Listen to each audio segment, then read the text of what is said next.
This is Montana. Grazing land and timberland, just plain land and wheatland reach out to such a far horizon that this is called the Big Sky country. But today you'll find new character lines on the face of the land, small patches of concrete. From the air, they look like free-form California patios. Actually, they are the doors of underground silos. Inside the silos stand our newest intercontinental ballistic missiles. 10 silos, 10 missiles make, in Air Force terminology, a flight. Several miles from the silos is a relatively small, ordinary wooden building. But inside the building, an elevator goes down far below the surface to a capsule, isolated in solid ground. Silos, missiles, elevators, and capsules are a vital part of our nation's strength. We have them now because of an experienced and powerful team.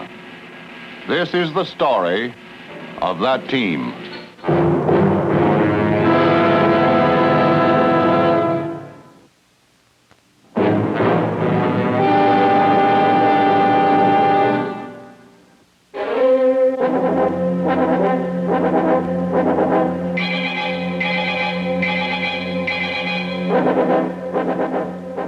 In that capsule, deep in solid ground, 2 men, 2 Air Force officers. Not as dramatic as 1 man in a capsule 100 miles above the surface, but quite possibly more important because these men and others like them are on constant alert. The capsule is a launch control center for 10 intercontinental ballistic missiles.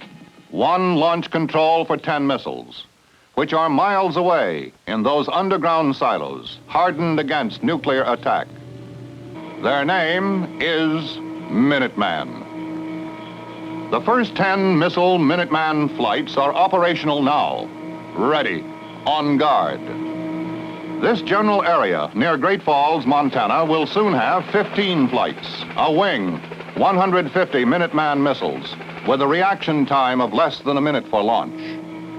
Our nation will not launch a first blow, but we must deter anyone else from launching a first blow against us. We do it with a counterforce that in a showdown can withstand an initial onslaught and then strike back with the power to prevail and win. Part of our strategic power is carried beneath the sea in the Navy's atomic submarines. Much of it is carried over the sea in the bomb racks of the Strategic Air Command's intercontinental bombers. And widely dispersed across our nation, we base our intercontinental ballistic missiles. Our first ICBM, Atlas, is operational in the hands of SAC.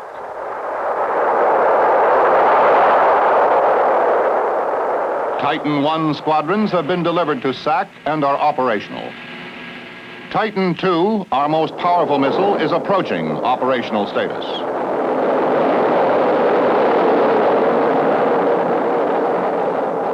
And we have Minuteman, the ICBM conceived and designed for reliability and quantity production.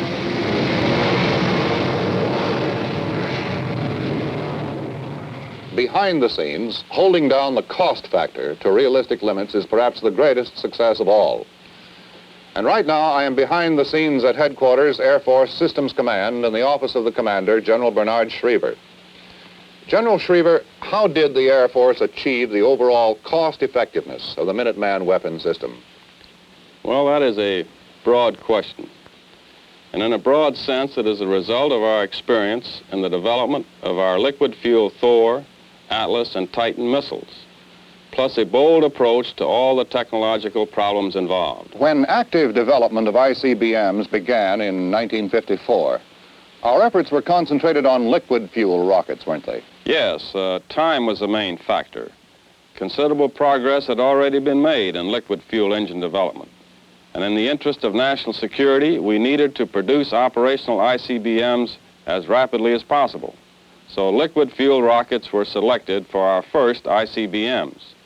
But at the same time, we initiated special studies and research for solid fuel rocket development. Well, what were some of the factors behind the decision to have the Air Force go ahead with the Minuteman program? Well, with liquid-fueled Atlas and Titan missiles carrying the big punch, we knew that we could take advantage of the relative simplicity and reliability of solid-fuel engines for a smaller long-range missile.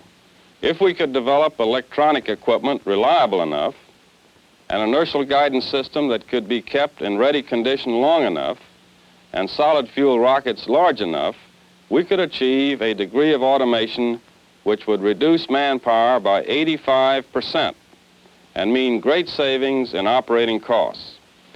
Possibly the greatest problem areas were the large solid-fueled rockets. We had mathematical equations that said they'd work, but we didn't have any. Then developing solid-fuel rockets of sufficient size was the big breakthrough. Chet, having the men on the Air Force, science, industry, labor team with the ability to develop them, that was the breakthrough. If you have people determined enough and courageous enough, you can take a bold approach in order to accomplish something that has never been accomplished before. People. Problems, success, progress, always have and probably always will depend on people. An idea may have its beginning in the minds of a few, but to transform a concept of the scope and importance of the Minuteman program into reality takes more than scientists and engineers in factories from coast to coast. It takes a great national effort. Responsibility for all military programs is in the hands of the Department of Defense. When the department approves a program, necessary funds are requested from Congress, acting in behalf of all the people. ICBM programs have been assigned by the Department of Defense to the Air Force. Direct development is under the Ballistic Systems Division of the Air Force Systems Command. They must develop, select, and manage an Air Force scientific industrial labor team to get the job done. In the case of Minuteman, the team expected to deliver the goods shaped up like this. Space Technology Laboratories in Inglewood, California was given responsibility for systems engineering and technical direction. In Seattle, Washington, Boeing would assemble and test the total system and develop the launch control and ground support equipment. In Massachusetts, Avco would build the re-entry vehicle. Autonetics would assure Minuteman's accuracy with an all-inertial guidance and control system of unprecedented reliability. In Utah, Hercules was developing Minuteman's third stage. The second stage was under development at Aerojet General in Sacramento. And also in Utah, near Brigham City, Thiokol was given responsibility for the first stage, at the time, the largest solid motor ever built. All three stages of Minuteman have solid fuel motors, but the first stage must provide 80% of the total power. Although the potential advantages of solid fuels had been known for years, the matter of large enough had been a problem. But then scientists at Jet Propulsion Laboratories found that a mixture of oxidizer and a liquid polymer developed by Thiokol would cure to a rubber-like material that would burn intensely. It would also bond itself to the case wall. The precise shaping of the core controls the amount of engine thrust. The propellant itself then also acts as insulation to protect the case from the intense heat of burning.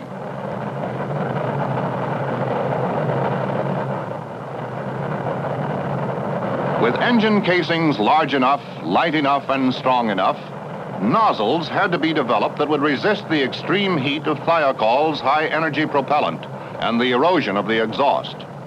Nozzles also had to be movable to provide in-flight directional control. Some people and some nations are afraid of failure, but problems must be solved, and learning what you're doing wrong is the only way to learn how to do it right. You do learn to do it right, and problem is not an alibi or an excuse. It's a challenge. A challenge means more than new inventions, new techniques, and a bold approach. It also becomes an enormous task of management and direction. The director of our Minuteman program is Air Force Brigadier General Sam Phillips.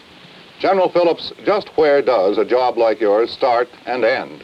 Well, Chet, it starts with the first basic concept, and it ends when the Ballistic Systems Division delivers a complete working weapon system to the Strategic Air Command, who will operate it. We know that system means more than just the bird, but how much more?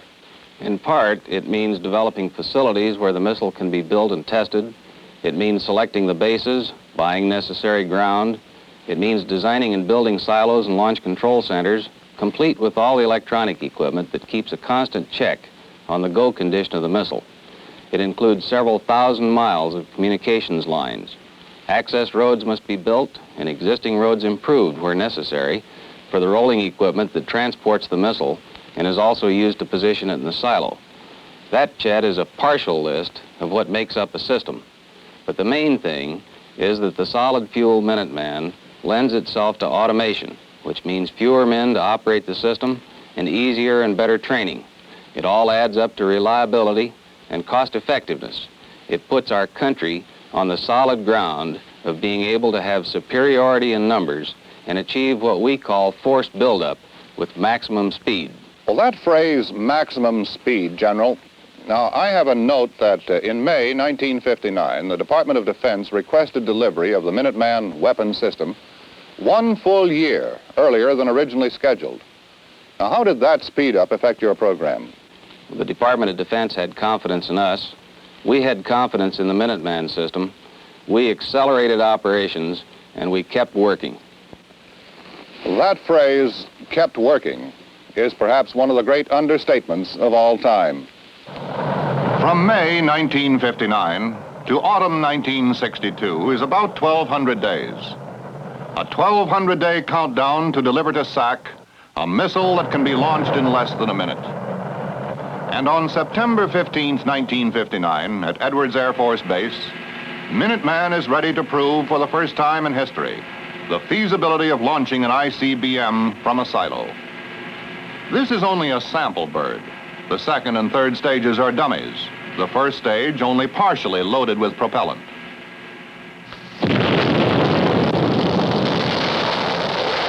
The missile is held captive by nylon cables, as the test proves completely successful.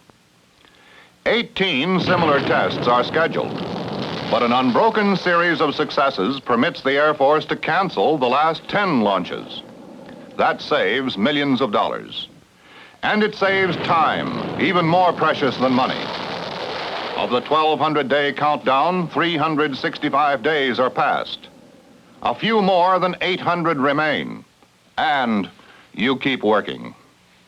And as you compound and mix the solid fuel for the first stage, a basic difference between liquid and solid engines becomes quite clear.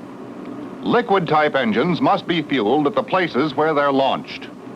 Solid fuel rockets, however, are loaded right where they're made.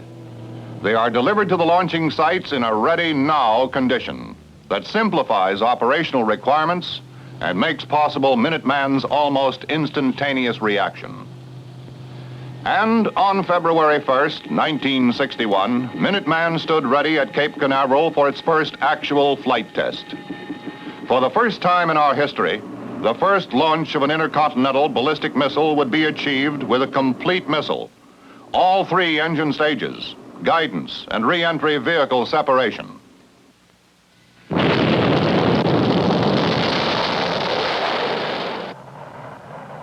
"600 days of the 1,200-day countdown had passed. And 6 weeks later, near Malmstrom Air Force Base in Montana, construction began for Minuteman silos and launch control centers.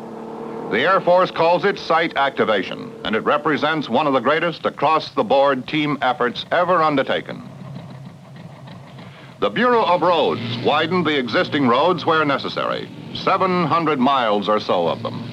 With the full cooperation of the Army, the Corps of Engineers Ballistic Missile Construction Office was established, placed under control of the Air Force's Ballistic Systems Division, and given responsibility for missile base construction, not only for Minuteman, but for Atlas and Titan as well. And possibly the most important Air Force task force ever created in peacetime is the Site Activation Task Force.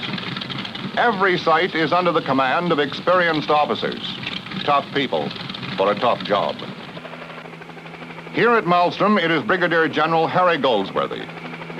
In his office file, he has a telegram in a special folder. Quote, "I want it thoroughly understood that I hold each site commander personally responsible for successful activation of his site and its turnover to SAC in acceptable operational condition at the earliest possible date." That telegram is signed Curtis E. LeMay, Air Force Chief of Staff.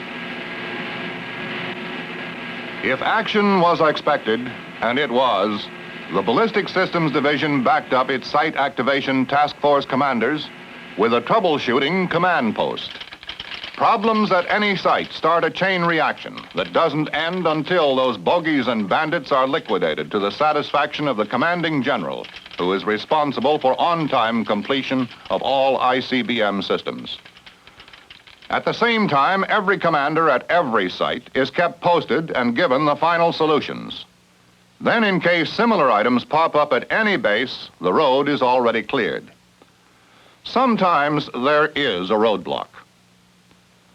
On 30 August 61, Minuteman was ready for the first launch of a complete missile out of a silo. An electromechanical malfunction caused the second stage to ignite prematurely while still in the silo. There's a saying about taking a failure in stride. But when you have a deadline, you make those strides longer and faster. The next launch was November 17th. Complete success as of early winter 61.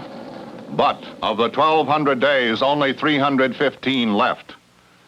Winter is mild in California, where, at Vandenberg Air Force Base, they build prototype sites for all our ICBMs as part of research and development.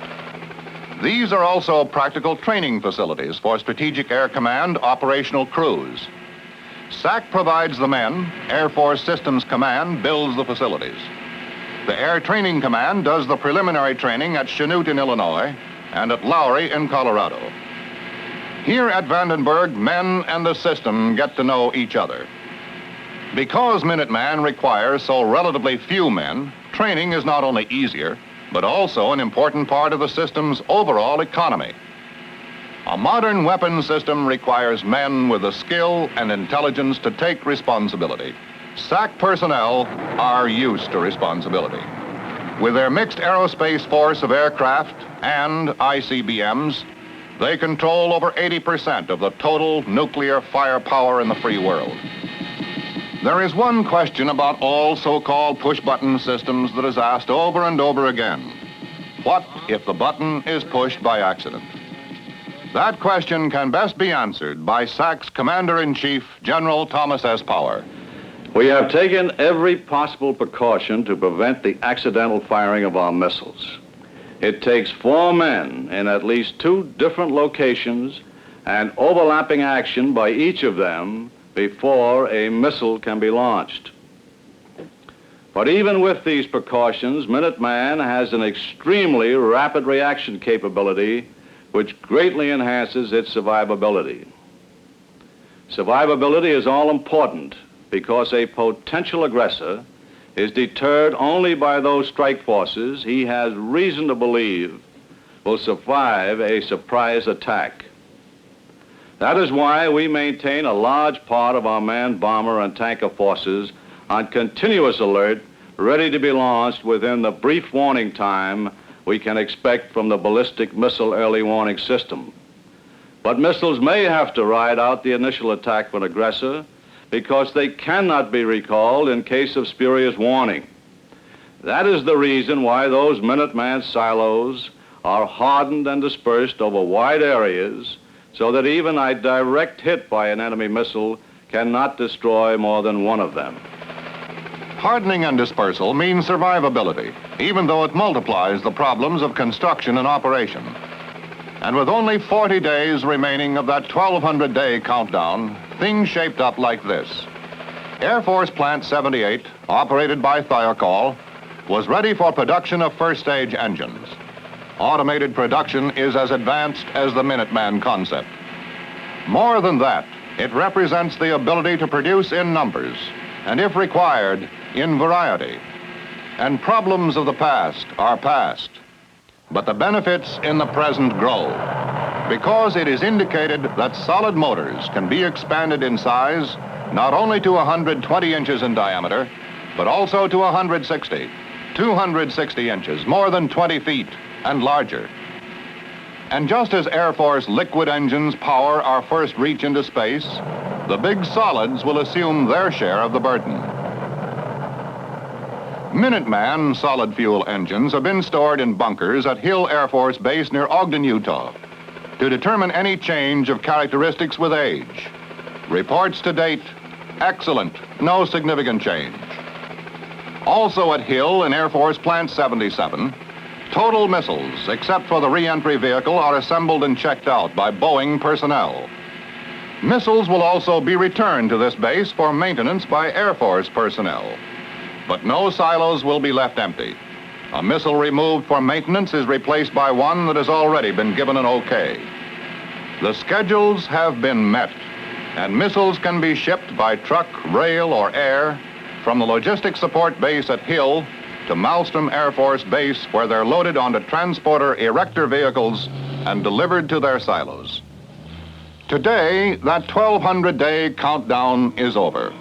The first operational Minuteman flights have been delivered to SAC only a year after the first successful silo flight test. Calculated risks were met by a bold approach, by a great national effort, because of a great national need. Soon there will be many more Minuteman flights, here in Montana and at other sites in Missouri, Wyoming, North Dakota, and South Dakota. The total number of missile bases completed in 1961 was tripled in 1962. The total will, in 1963, be tripled again. Our weapons are not a threat against any man or any nation. But to a would-be aggressor, knowledge of our readiness is in itself a powerful deterrent. And with Minuteman, because of simplicity and relatively low cost, we can afford whatever numbers we need for our vigilant counterforce, which in a showdown can withstand an initial onslaught and then strike back with the power to prevail and win. And as the constant alert is maintained 24 hours a day, every day of every year, we are basing our individual hopes for peace of mind and peace of the world on solid ground.